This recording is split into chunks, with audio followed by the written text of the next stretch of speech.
Para um sistema alimentar sustentável e saudável, a ciência é unânime. Precisamos de mais vegetais no prato, uma produção alimentar que respeite os ecossistemas, menos desperdício alimentar e um consumo equilibrado.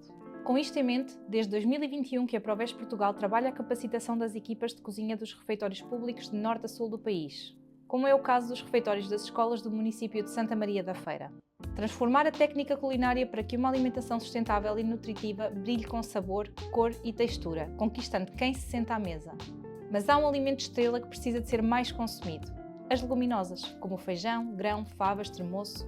E Portugal sempre foi o país do feijão e do grão. Estavam na sopa da avó, no rancho, na feijoada e no cozido. Temos uma herança rica em leguminosas, mas essa tradição tem-se perdido nas rotinas das novas gerações. De facto, as leguminosas são um grupo muito importante da nossa roda dos alimentos. Eles têm um papel fundamental na nossa alimentação. Além de serem uma ótima fonte de proteína de origem vegetal, são também fontes de muitas vitaminas e minerais, ricas em fibras, e algumas delas até têm bastantes antioxidantes. Moldar hábitos alimentares a partir dos refeitórios escolares é importante, mas é também preciso olhar para as etapas anteriores da cadeia, para a origem do alimento, pois um sistema alimentar realmente resiliente começa na terra, no solo. A Proveste Portugal tem acompanhado alguns agricultores. Em particular, fomos ao encontro do projeto Terra com Vida, em Lousada. Aqui, a Blandina e o Pedro fazem agricultura regenerativa e em modo de permacultura, e vivem sobre uma máxima fundamental, a de devolver à terra tudo aquilo que dela se retira. Olá, eu sou a Blandina, vivo em Lousada e eu e o meu companheiro temos este espaço incrível onde cultivamos leguminosas, hortícolas, em modo agricultura regenerativa e permacultura. Eu sou o Pedro e sou o homem da terra, basicamente.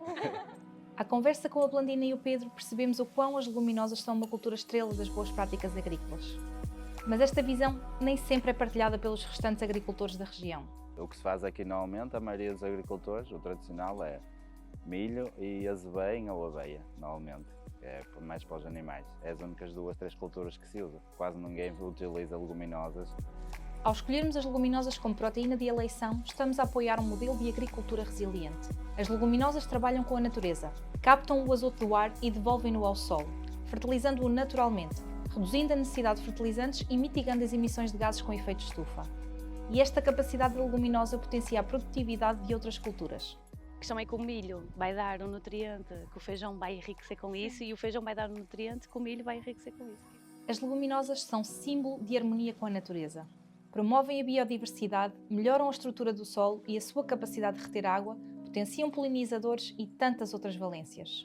Os desafios prendem-se, entre outros, com a escassez de equipamentos específicos necessários para a produção de leguminosas. Para mitigar esta falha, os modelos de uso coletivo poderiam ser uma solução, onde o equipamento é partilhado através de cooperativas e organizações de produtores para reduzir os custos individuais. Como são equipamento bastante caro, não é? Que não é acessível a qualquer um, ao haver empresas que tivessem esse tipo de equipamento e alugassem ou viessem fazer o serviço, ou então a própria cooperativa investir. Para se promover a cadeia de abastecimento das leguminosas e a agricultura resiliente é preciso preparação e capacitação. E uma estrutura devidamente apoiada para os apoios públicos que reconheçam essa importância. Nós somos jovens, viemos para Lousada e queremos iniciar o projeto de agricultura aqui, mas queremos uma agricultura sustentável, baseada em permacultura, regenerativa. Marcámos reunião com o engenheiro e o engenheiro disse para nós dedicarmos a outra coisa, que isso não era trabalho. Sem incentivos públicos que alinhem a produção com as exigências ambientais de hoje, as cooperativas perdem a sua capacidade de ação. Ficam presas a um modelo antigo, enquanto o solo, os ecossistemas e a saúde são prejudicados. Blandina e Pedro têm um compromisso diferente: dizer não aos químicos que agridem o solo, garantindo que quem consome os seus cultivos não ingere nada mais além do alimento. Mostrar que práticas agrícolas benéficas para o planeta podem ser também fonte de rendimento é crucial para a subsistência dos produtores. E a verdade é que são.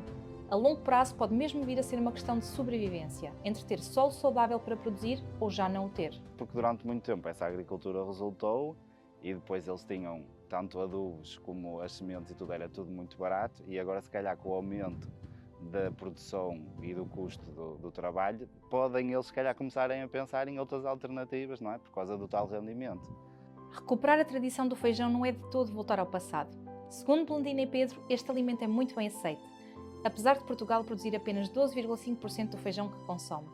Quando eu vou a vender, o feijão é muito aceito há É o muita melhor, procura. É o que as pessoas procuram mais. Sempre. Sim. Não me lembro de vender cabaz e dizer que contém feijão e dizerem que não querem feijão, isso nunca aconteceu. Um solo saudável, a valorização das leguminosas, o partilhar de conhecimento entre produtores, a diversificação de culturas, os apoios públicos para uma agricultura verdadeiramente resiliente são peças-chave que a natureza precisa.